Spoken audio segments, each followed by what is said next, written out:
Hello, welcome back. So I wanted to deep dive, not really deep dive, but kind of dive into the Warrens, Ed and Lorraine Warren, for no other reason than they fascinate me based on their history and field of work. So I've got the Ed and Lorraine Warren Wikipedia page pulled up and just some tidbits on Ed himself, there's a lot and not a lot at the same time, because based on the popularity that came with the Amityville haunting and the Conjuring series, which I did not realize how many were actually in that. And there's only one that I haven't seen in that series, I guess is what we're calling it. And that's The Crooked Man. I haven't watched or heard anything about that one yet, but apparently it's linked in there with them. But the fact that, like, in this particular field, and when they started, they were like the number one people to go to. They were also, or at least I can't remember, and I'm trying to read, but I think Ed was the only person that was not like a bishop or priest to be sanctioned by the Catholic Church, the Roman Catholic Church, from what I'm reading. I guess we could just, they're Catholic Church, we'll just say Catholic Church, that was sanctioned to do and perform and investigate exorcisms.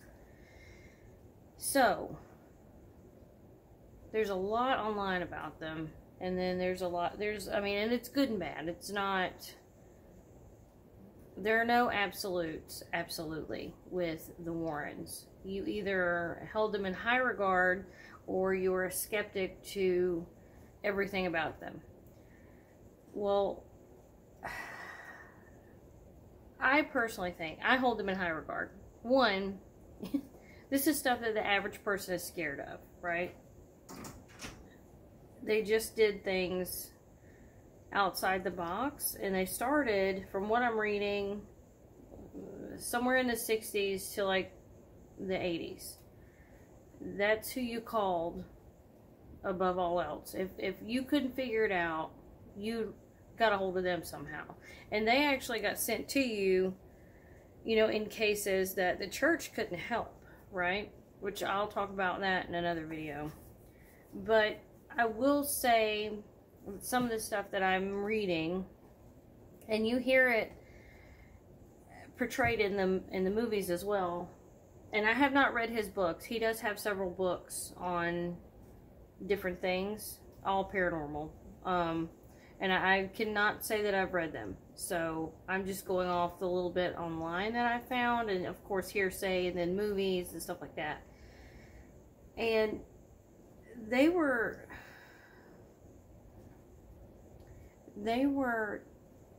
looked at as, these people can help, but like, we don't really associate with them. You know what I mean? Like, not nobody. I'm not going to say nobody. A lot of people didn't believe in what they did, and they put faith, as in their faith, or faith in God, as, like part of your problem. And that's, you can take that however you want to. So, and what it boils down to is, if you believe in this, you must believe in this. So if you can elevate to that after death, then you have to believe at some point that the things in the nether region can come and get you too. And if you have a lack of faith, then you're more susceptible to those lower vibrational entities, which could or could not be true. We don't really know for sure how all this works. That's why we do this, right? So I find them fascinating, super ahead of their time in this field. And, to the naysayers back in the day, like, you didn't want to do this. That's just how I feel about it. Like, this is something you didn't want to do because this absolutely scared you.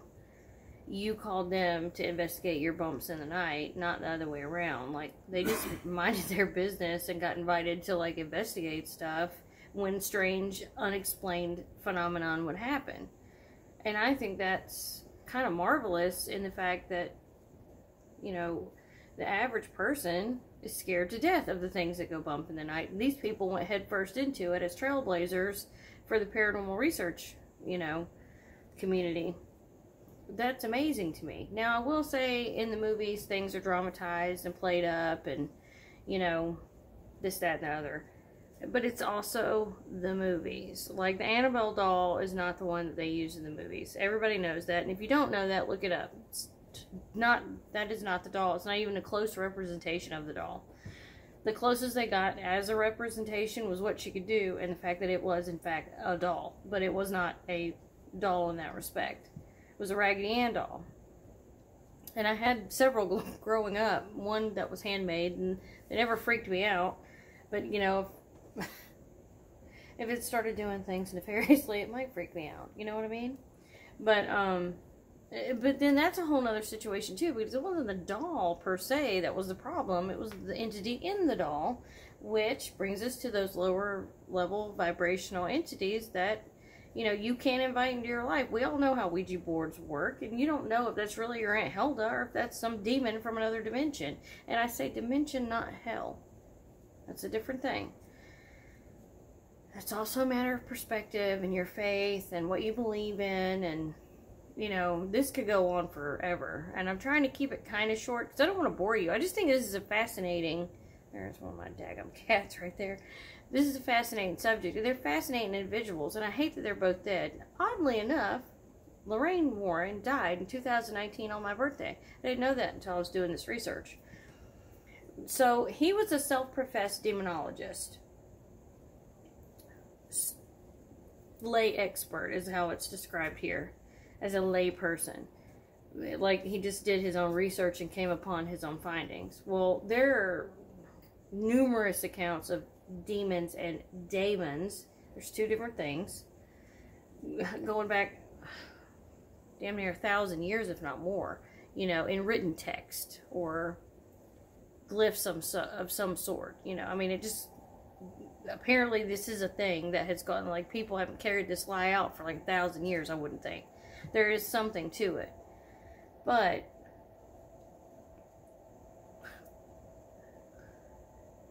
at some point in the Cauldron of Conspiracies, we're going to talk about the Mersquatch, and it's a real thing that the Vikings discovered and had an encounter with, and it's kind of crazy.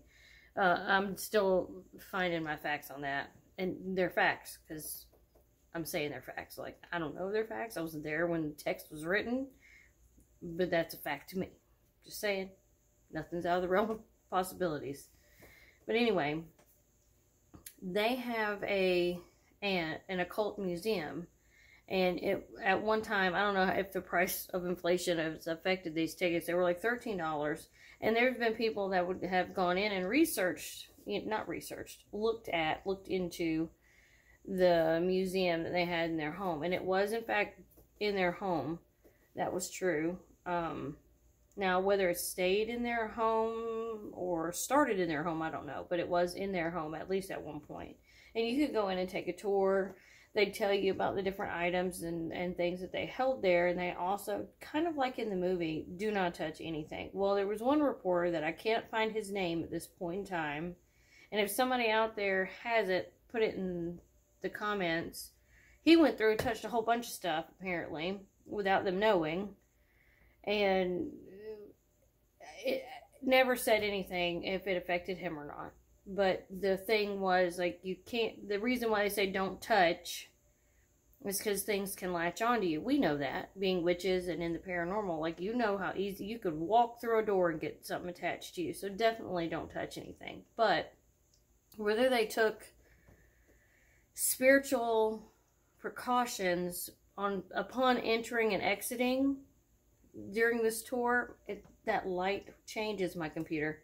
I'm not sure of. I haven't found anything in my little bit of research that says yes, they definitely took precautions. I have no idea. So if y'all know anything more than what I do, please share with me, because this is something that I'm very interested in.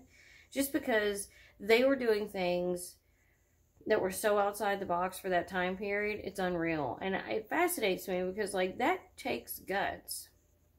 Just like being out in the open now, even where we are in society and time, you have to still be careful. You can't, in certain areas, you know, you get shunned or harassed, literally, for just being who you are that might be different than the norm. You know what I mean? So I just found this very interesting. And I want to go deeper into this, but I also am doing this video to get your inside input. Like, what? I just saw an orb behind my head. Now I'm going to be super distracted. Anyway, I just want to get y'all's opinion. You know, I wasn't here to, like, school y'all or anything. It's a topic that interests me, and I want to talk about it more. But there are a couple things that I want to find, and maybe do this in parts, because I can't, like, I was listening to a podcast and we're talking about these notable people, and because I'm driving while I'm listening, I can't, like, jot them down. So I forget them, and then when I go back to look for them, I can't remember, like the phrase that I heard that jogged my memory, or that caught my attention, or the name. You know, like the one from the Cauldron of Conspiracies, I had to go back to the podcast because I was just listening to it and figure out, okay, it was Micah Hanks that had all this information, wrote all these books, and had all this, you know, this evidence of stuff. So if y'all have links to articles or anything else that jives with what I'm saying about the Warrens, or if you even just want to go more into this, because I could do a live and we could, like, talk face to face, and we could do a live one afternoon or evening, whatever, you know. I just love this subject, and I think they were pretty cool people. And their daughter, like, I'd love to, like, know what she does for a living now, because I think the son-in-law took over the museum after Ed died, or sorry, Lorraine died. She died last. And I want to know more about them in general, just her specific gifts and what drove him to, and I guess I need to buy the books because I think one of them explains more like a biography type deal of how he got involved with his research and what drove him to really pursue this, you know, or them, really, because they were a couple. So, and she was heavily involved. I mean, she was, you know, Lorraine, as a clairvoyant, used her stuff for all kinds of stuff. Like, she was in all types of cases and unsolved mysteries. Some with success and some without. Like, she never said she was 100% sure, like she was a total psychic. She never perceived herself that way.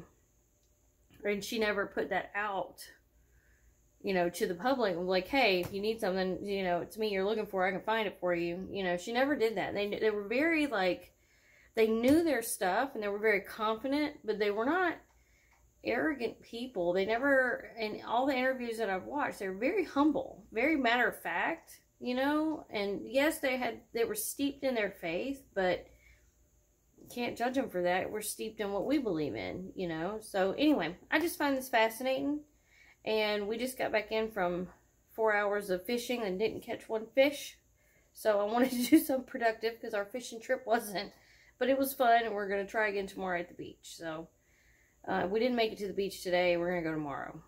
But anywho, I've got one more video to get out this weekend. I'm trying to stay on it. I really am. If you have any information that could be, you know, maybe used in the next video on this subject, I'd greatly appreciate it. Because this subject fascinates the hell out of me.